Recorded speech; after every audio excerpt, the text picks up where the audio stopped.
नमस्कार मित्रांनो, स्वागत आहे आजच्या ब्लॉगमध्ये. आजच्या ब्लॉगचा विषय असा आहे की आज आहे आपल्या मावशीची हळद आणि हळदीच्या दिवशी आपल्याला काय काम राहतं, याला आणायचं आहे त्याला आणायचं आहे. मग आजीला घेऊन आलो इथं गिरणाऱ्यामध्ये. मग तिला काय घ्यायचं होतं ते घेतलं आणि तिला सोडलं आणि डायरेक्ट आलो इकडे ताईला घ्यायला. ताईला घेतलं आणि निघालो डायरेक्ट हळदीच्या दिशेला. आणि जाता जाता आम्हाला हा मोर्चा दिसला आणि मोर्चा चाललाय मुंबईला. म्हटलो आपण पण जाऊ. आणि इथं हळदीला आलो तर इथं काय अजून हळद लागली नव्हती. मग नंतर आम्ही तिघ जण आलो इकडं. थोडं म्हटलं गंगापूरमधून चक्कर मारून येऊ.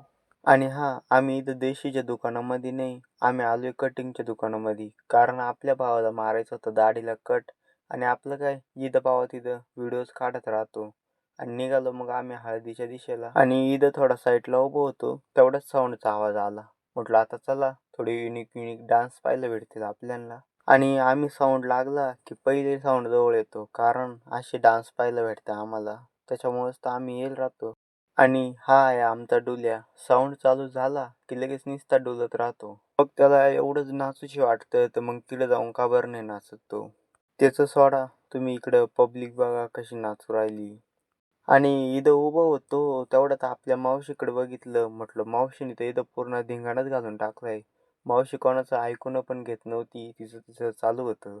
आणि मावशीचा डान्स बघून म्हटलं आता आपण पण थोडंसं नाचू, पण काय आपल्याला नाचताच येत नाही.